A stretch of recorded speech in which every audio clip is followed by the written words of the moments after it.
میں ایک جاننے والے عزیز سے ملنے ان کے گاؤں گیا۔ جب گاؤں میں داخل ہوا تو دیکھا کہ وہاں رہنے والے اکثر لوگوں کا معیار زندگی انتہائی خراب تھا۔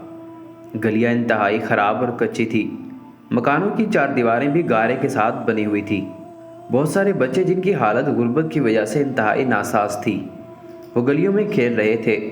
سردی کے باوجود کسی کے پاؤں میں جوتی نہ تھی اور کسی کے کپڑے انتہائی پھٹی پرانی حالت میں تھے۔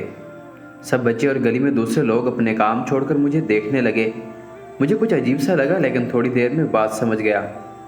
میں اپنے دوست کے گھر پہنچا تو وہ پہلے سے میرے انتظار میں تھا۔ وہ ذمہ دار تھا اور کھاتے پیتے گھرانوں سے تعلق رکھتا تھا، اس لیے وہاں اس کا گھر سب سے الگ تھا اور پکا مکان تھا جو حویلی کی شکل کا تھا۔ خیر، اس نے میری کافی خدمت کی۔ پھر شام کو بیٹھ کر ہم ایک دوسرے سے باتیں کرنے لگے۔ میں نے اس سے پوچھا کہ یہاں تو لوگوں کی حالت بہت خراب ہے، یہ لوگ حقدار بھی ہیں، میرے خیال سے آپ کو ان کی کچھ مدد کرتے رہنا چاہیے۔ یہ سن کر وہ مسکرا دیا اور کہا کہ ہاں، آپ ٹھیک کہتے ہیں۔ فجر کے وقت میں نماز کے لیے اٹھا اور مسجد جو گھر سے چند قدم کے فاصلے پر تھی اس کی طرف چل دیا۔ اندھیرا ابھی کافی تھا، اس لیے کسی شخص کو قریب سے جا کر دیکھ کر ہی پہچانا جا سکتا تھا۔ میں گلی سے باہر نکلا تو دیکھا کہ ایک شخص چادر اوڑھے کسی گھر میں کچھ پھینک رہا ہے۔ میں بڑا حیران ہوا اور کچھ سمجھ نہ آیا۔ میں نے نظر انداز کیا۔ اگلے دن پھر فجر کے وقت نماز کے لیے نکلا تو وہی چادر والا شخص کسی اور گھر میں کچھ پھینک رہا تھا۔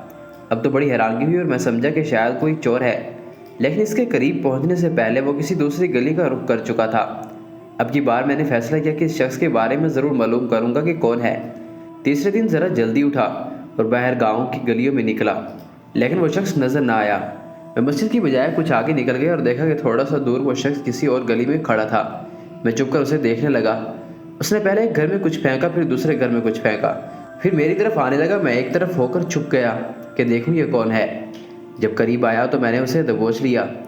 وہ چھڑانے کی کوشش کر رہا تھا کہ اچانک چادر سے اس کا چہرہ میرے سامنے ہوا تو دیکھا کہ یہ تو میرا دوست ہے۔ بڑی حیرانگی کے عالم میں اس کو چھوڑا اور پوچھا کہ ماجرا کیا ہے۔ اس نے نہ بتایا تو میں نے ضد کی کہ اب کی بار تم جیسے چور کے گھر نہ آؤں گا۔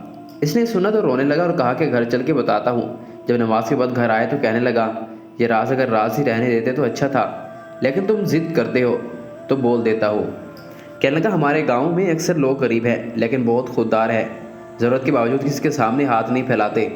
مجھے جو ہی کسی ضرورت مند کا پتہ چلتا ہے تو اپنی استطاعت کے مطابق فجر کے وقت اس کے گھر کچھ پیسے گرا دیتا ہوں۔ میں نے پوچھا، یہ تو آپ اسے بلا کر بھی دے سکتے ہیں، یہ عجیب طریقہ اختیار کرنے کی کیا وجہ ہے؟ کہنے لگا کہ حضور صلی اللہ علیہ وسلم کی حدیث مبارکہ ہے کہ قیامت کے دن اس شخص کو اللہ تعالیٰ کے عرش کا ٹھنڈا سایہ نصیب ہوگا جو کسی کی ضرورت کو ایسے پورا کرے کہ دوسرے ہاتھ کو خبر نہ ہو۔ اور کہنے لگا کہ عمل تو پاس ہے، یہ امر خلوص دل سے کر لیتا ہوں، شاید یہ اللہ کی بارگاہ میں مقبول ہو جائے اور روز قیامت یہی عمل مجھے اللہ کے ٹھنڈے سایہ میں لے جائے۔ لیکن اب تو وہ بھی امید نہیں کہ آپ نے میرا راز فاش کر دیا۔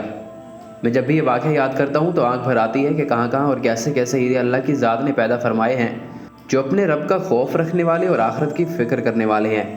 ہم کیا جانیں کون کہاں کیسے دل پسند عمل کر کے اپنے رب کو راضی کر رہا ہے۔